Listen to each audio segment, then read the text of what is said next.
නියාමනයේ නීති රීති කියනවා. ඒ රේඩියෝ සංඛ්‍යාත නිසලස බෙදා දීලා ජාතික ආරක්ෂාවට අදාළ වාතාවරණය සපයන්න.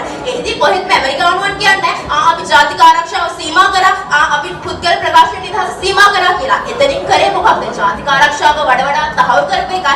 ඒ වගේම එතකොට පුද්ගල ප්‍රකාශන නිදහස කෙලිම තෘප්තිමත් වෙලා. එතනින් එහාට ගියාට පස්සේ ඇමරිකාවේ කමියුනිකේෂන් ඇක්ට් පෙන්වා දුන්නු පරිදි නීති රීති මගින් FCC සංවිධානයක් පිටුවා ගන්නවා. රේඩියෝ, ටෙලිවිෂන්, ටෙලිෆෝන් ආදී සමාජ මාධ්‍ය ශාස්ත්‍රය යම්කිසි නියාමනයකට ලක් කරනවා. ඇයි එහෙම නියාමනයකට ලක් කරන්නේ? පුද්ගලයන් අත්නෝමතික විදිහට පාලනය කරන නිසා ඒක යම්කිසි ගැටලු ඇතිවීමේ තත්ත්වය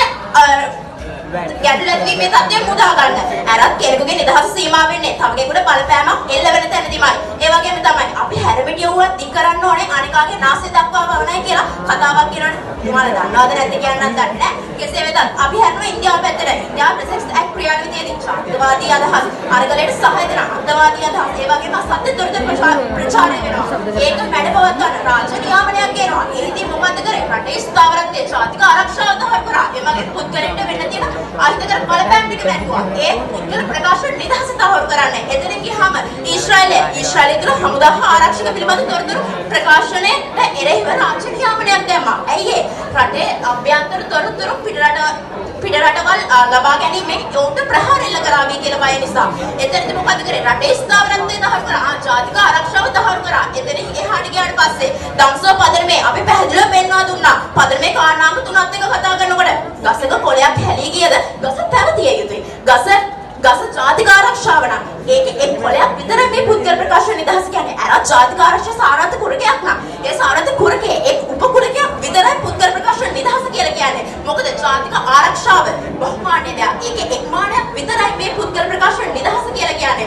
ඔන්න ඔය කියන බහුමාන්‍ය ජාතික ආරක්ෂාව තෘප්තිමත් කරනකොට නීති රීති පෙනවනවනේ. ඔන්න ඔය කියනවා නීති රීති වලින් කොහොමද අර පුද්ගල ප්‍රකාශන නිදහස තෘප්තිමත් වෙලා අවසානයේ විද්දුනේ. එතනින් එහාට ගියාට පස්සේ එතනම පැහැදිලි වෙනවා ජාතික ආරක්ෂාවට වඩා පුද්ගල ප්‍රකාශන නිදහස සීමා වෙලා නැහැ. තහවුරු වෙලා කියලා.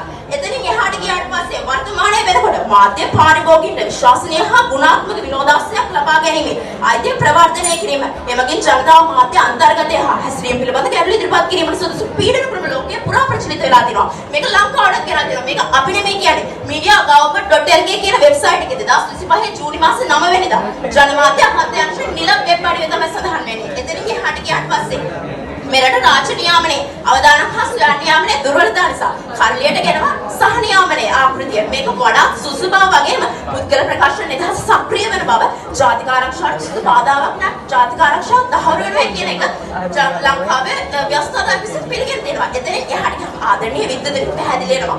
අද දම්සෝව ගෙනාවු පදනමත් සමග දේවානන්ද ඔබලාට කිසිදු හැරීමකටවත් හැකියාවක් නැහැ කියලා. ඉතින් සමහර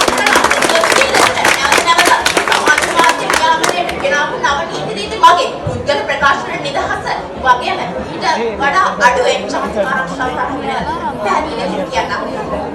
සමාජ මාධ්‍ය නියාමනයට පනවැති නව නීති රීති මගින් ජාතික ආරක්ෂාවට වඩා පුද්ගල ප්‍රකාශන නිදහස සීමා වෙලා නැහැ. අපි ප්‍රතියෝජකින් නැවත ප්‍රතිස්ථාපනය කරනවා අපේ මතය.